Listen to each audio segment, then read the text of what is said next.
Olá a todos, é uma honra estar aqui com vocês em mais um Abrafarma Talks. Eu sou Mariana Godoy e nós estamos na segunda temporada do programa que destaca o papel das farmácias brasileiras ao longo dos últimos 30 anos.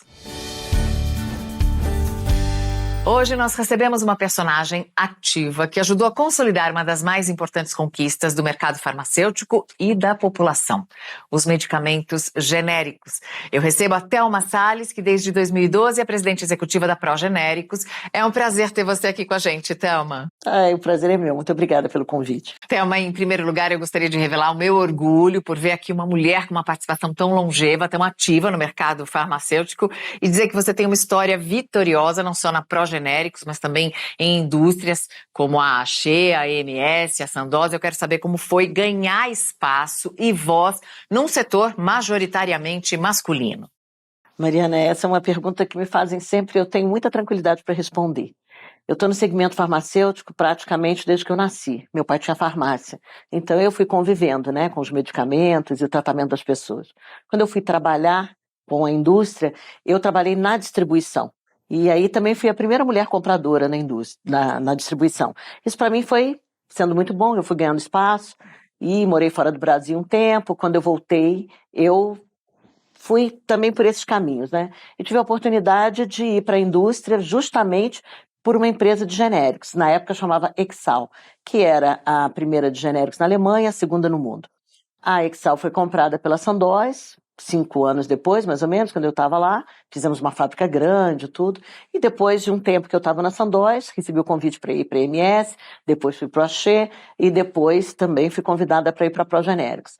Então, para mim, foi assim, quase que natural, E por ser mulher, eu achava que eu ia ter muita resistência das pessoas. É lógico que o machismo existe, numa certa medida, mas nunca faltou respeito, nunca faltou cordialidade.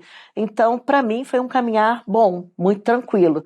E não é que eu colecione merecimentos, mas eu acredito muito que trabalhei bastante para o mercado chegar onde chegou, de genéricos, mas foi uma experiência construída a muitas mãos. Eu fui muito ajudada e tive a felicidade de passar por grandes empresas. Então não foi difícil aprender, porque quando você tem bons professores, está em bons lugares, então foi muito tranquilo e muito bom.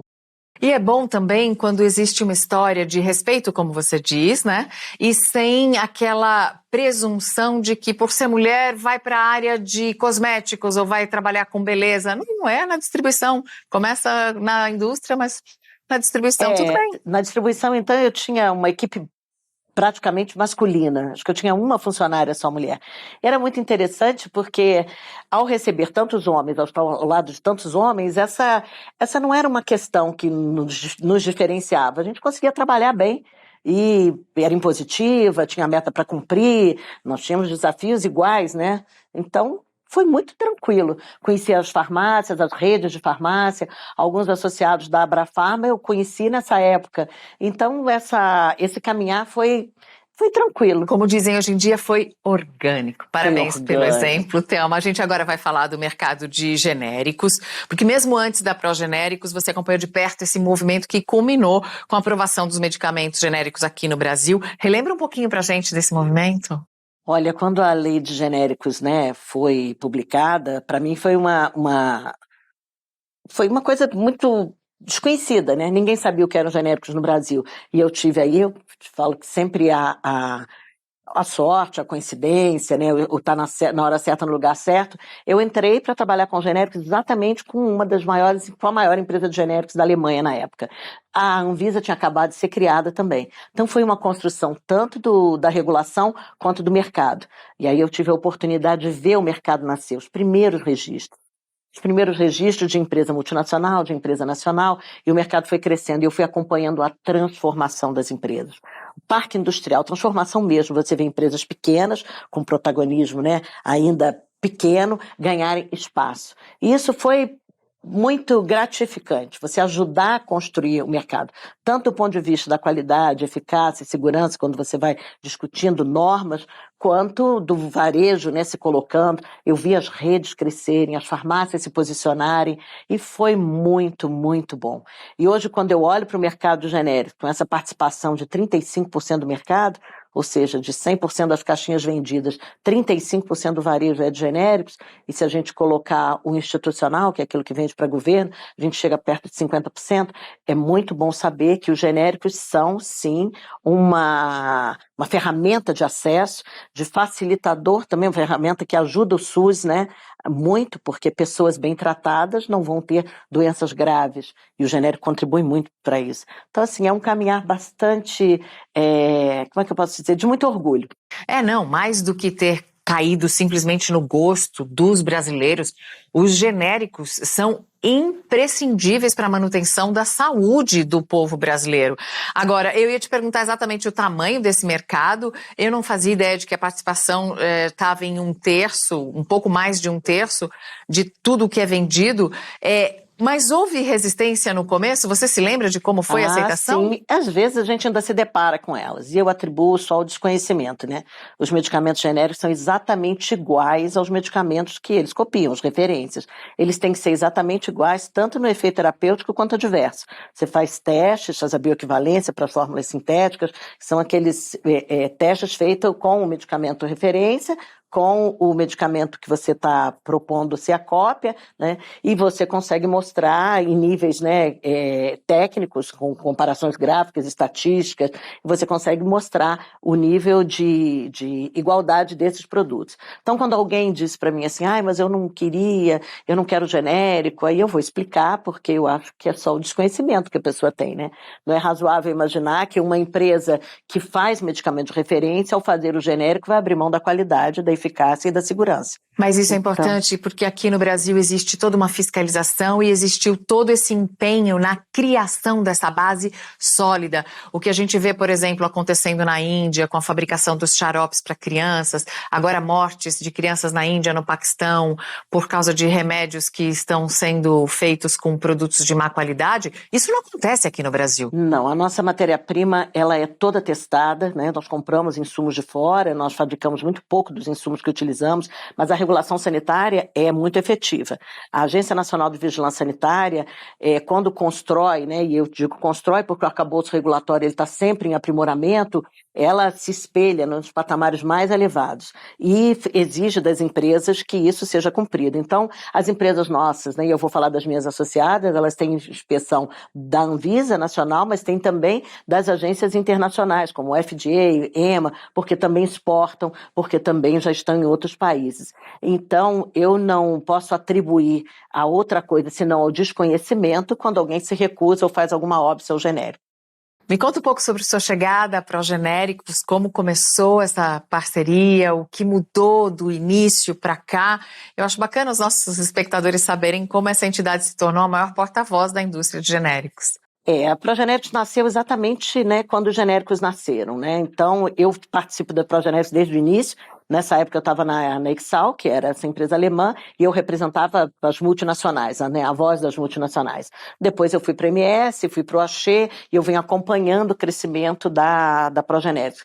No Axê eu recebi o convite para ser presidente executiva da Progenéricos. Aceitei, foi um desafio, né? Naquela época nós tínhamos pouco mais de 25% do mercado, hoje temos 35%, às vezes temos 37%, né? Varia um pouco aí os percentuais quando a gente faz, compara ano, né, com ano, mas foi um desafio muito bom, porque nós tínhamos que continuar aprimorando o marco regulatório, tirar essas dúvidas, tanto do médico, né, do prescritor, como da população também, mas eu tive também a grata satisfação de estar sempre envolvida com empresas que queriam e querem e atuam para crescer, e para crescer de forma sustentável. Então nunca tivemos barreiras, tanto para fazer o investimento na informação correta, na capacitação das pessoas, sempre contei com uma mídia muito qualificada, então nós podemos sempre estar com a informação correta para levar à população. Fiz um trabalho também bastante profundo com as associações médicas, que esse é um trabalho que a gente tem que estar sempre organizando mesmo. E como foi a construção desse relacionamento com a Abrafarma ao longo dessa trajetória? É uma parceria de muitos anos, né? Eu estou te falando, conheço donos de farmácia que hoje têm redes, né?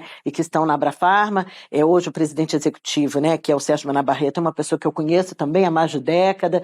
Então, além de tudo, a gente tem uma relação de parceria, porque é a farmácia que presta o serviço para a população, é ela quem disponibiliza, é ela que cabe a ela a função, muitas vezes, de orientar o paciente, porque num país tão grande, onde nem todo mundo tem acesso ao próprio SUS, às vezes não tem acesso a médico, é o farmacêutico, é na ponta, é na farmácia que essa informação qualificada se faz. E como eu tenho essa experiência de farmácia do tempo do meu pai, eu sempre vi como era muitas localidades, muitos municípios, é o farmacêutico, é o balconista que atua muitas vezes como médico, né? É ele quem tem que dar a boa informação, de olha, não usa isso, não faz essa combinação.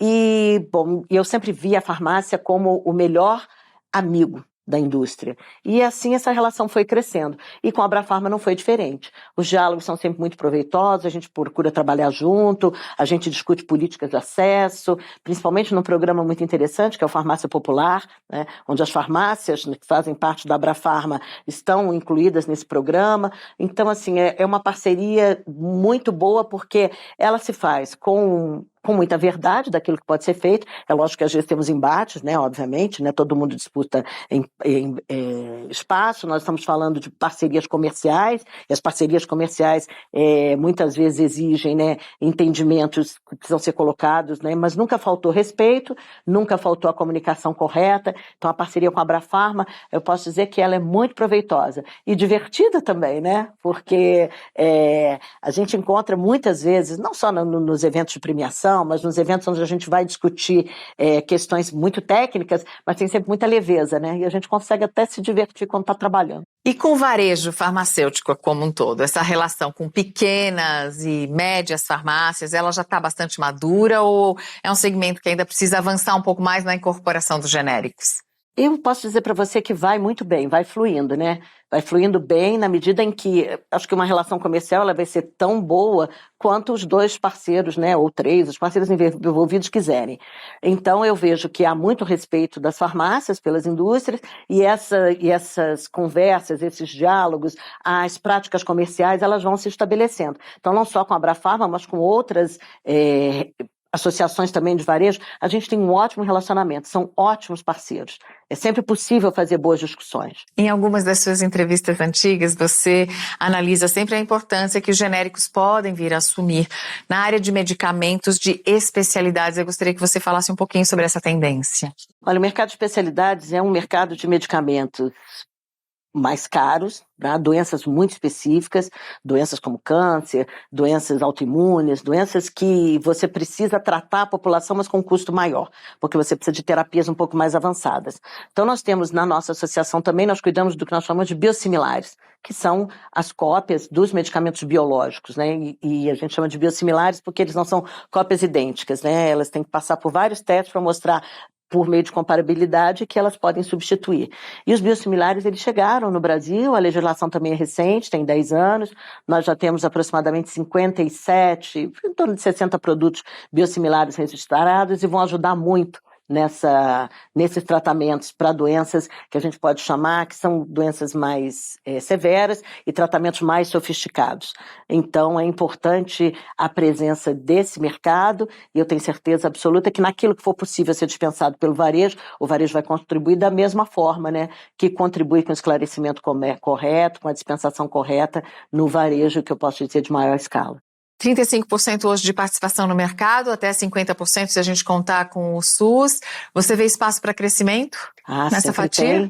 Sempre, porque as indústrias, nós ficamos muito atentos, né? A patente hoje já é pacificado, né? Tanto pela lei como decisão recente do STF, são 20 anos de patente a contar do depósito do pedido. Então, findo 20 anos, as indústrias podem lançar as cópias. E as indústrias vão se preparando, à medida em que elas veem que aquele prazo de patente está chegando, tem que desenvolver, fazer um medicamento genérico, colocá-lo no mercado, né? Como uma receita de bolo, que você simplesmente tenta formular, você vai formular, mas muitas vezes você não vai conseguir, vai ter que desenvolver com calma, com critério e com todos os parâmetros técnicos. Então, muitos medicamentos vão chegar ainda ao mercado, que à medida em que as patentes vão vencendo, você vai conseguindo colocar genéricos. Eu acho que também, em termos de participação para algumas moléculas, existem tratamentos que hoje são praticamente feitos com genéricos. São os medicamentos para hipertensão, para o colesterol, para o diabetes, tem uma relevância muito grande. Mercados que cresceram mais do que 1000%. Até porque algumas doenças que já são crônicas e que precisam de um Exatamente. tratamento eterno, né? A vida Exatamente. inteira quem tem problema E os de genéricos pressão. cumprem esse papel, muito, porque as pessoas que têm doenças que vão combinar com as que mais acometem a população, que são a maior causa de morte, né? São as doenças cardíacas, você precisa tratar a pressão, você precisa tratar o colesterol. Então, se você vai fazer a associação de quantos produtos uma pessoa às vezes precisa tomar por mês, se não fossem os genéricos, com certeza ela não conseguiria. Não é Os só... genéricos é 35% por lei, mais barato que o medicamento de referência, quando você registra. Mas a prática comercial e a própria quantidade de medicamentos que chegam, quanto mais genérico tiver de um mesmo ativo, importante, porque você faz com que mais pessoas consigam usar, porque a concorrência vai existir. Não é muito só bom. um papel na saúde, né? É um papel social também. Isso. Exerce um papel social, claro. Você vê algum risco para o futuro da farmácia popular, já que você mencionou esse programa aqui? Se nós não tivermos os investimentos crescentes, adequados e a atualização das formulações, ou seja, dos ativos que são dispensados, ela vai correr risco, sim. Nós tivemos aí, num orçamento que foi enviado, né, para o Congresso, uma redução de 60% para um orçamento que já tinha diminuído no ano anterior. Então, você não pode querer comprar mais coisas, né, ainda incluiu mais 5 produtos, foi o que o governo fez. Então, como é que eu posso, com menos dinheiro, ter que fazer mais? É uma conta que não fecha. E como a farmácia popular está em todos os municípios, praticamente em todos os municípios, a capilaridade é importante. O governo não vai poder negligenciar. Eu espero que o próximo governo tenha esse olhar cuidadoso de não só aumentar o investimento para poder fazer crescer o programa, mas também atualizá-lo, colocar sempre moléculas novas para cobrir a maior parte possível das doenças e ajudar ao SUS, porque é o que eu disse antes, uma doença não tratada ela vai combinar com um problema sério de internação e vai mexer com a economia também, porque quem está doente não trabalha. Então é importante ter um ciclo aí que precisa estar muito atento, né? Depois da construção dessa história belíssima, quero saber como você avalia o seu legado e o que você espera para esse mercado nos próximos 30 anos. Olha, eu espero ter cumprido, né, uma missão que me foi confiada e que não cessa, né, com a minha saída, logicamente. É uma missão, que a nossa missão é ampliar o acesso. Então vai ser sempre preciso travar batalhas para que esse acesso continue sendo feito. Eu tenho certeza absoluta de que as indústrias vão continuar apostando nesse mercado, porque é um mercado estabelecido no mundo inteiro, não é uma invenção brasileira, né? É um mercado genérico, ele está estabelecido em vários países, em vários continentes. Então, essa missão da Progenerics vai continuar. É uma chancela muito positiva, uma chancela que defende o acesso com legitimidade. Nós não fazemos diferença de capital, as nossas associadas tanto são empresas de capital estrangeiro como nacionais. E importante é que ela fabrique aqui no Brasil, dispense no Brasil e queira fazer o Brasil crescer. Então, o desafio vai ser exatamente não deixar que nenhuma peça, né, nenhuma engrenagem desse caminhar se rompa ou que fique obsoleta, a gente precisa estar atualizando. Então eu enxergo que esse mercado vai crescer, tenho certeza absoluta de que quem for me substituir vai fazer com melhor, né, muito melhor. Tem sempre pessoas muito mais capacitadas que a gente, sempre tem, né, alguém que pode trazer um outro olhar, aquilo que você não conseguiu, e eu espero continuar no segmento ainda, né, e de uma certa forma ajudando naquilo que for possível, né. Então, são só formas, sabe aquela época que você precisa fazer outras coisas, então eu quero fazer outras coisas, mas sempre na área da saúde, que é a área que me atrai. Nas parcerias internacionais, quem são os melhores parceiros do Brasil hoje no campo dos genéricos? Olha, no campo dos genéricos a gente tem, né? A gente é dependente de insumos internacionais. Então a gente compra a China, compra a Índia e compra a Europa também. Mas as nossas empresas hoje estão nos Estados Unidos, nós temos empresas na Europa toda, na África. Então, assim, eu acho que os melhores parceiros serão sempre aqueles que puderem cumprir a legislação brasileira, que é muito rigorosa, nós temos especificidade, zona climática diferente, né? A gente precisa fazer testes com referência nacional no Brasil. Então o melhor parceiro vai ser sempre aquele que puder chegar aqui em igualdade de condições, porque nós precisamos de isonomia, de equidade, para ter um mercado com vigor, né? Thelma, muito obrigada. Eu só digo uma coisa, vai ser difícil substituí-la, tá? Parabéns pela sua trajetória. Muito obrigada pela oportunidade, e o que a gente espera mesmo é que o mercado cresça e que as pessoas tenham sempre saúde, né, física e mental. Você quer ficar por dentro de tudo o que acontece? Participe do Abrafarma. Não perca nenhum capítulo dessa segunda temporada do Abrafarma Talks. Você se inscreve no nosso canal, deixa seu like e ativa as notificações. Até a próxima!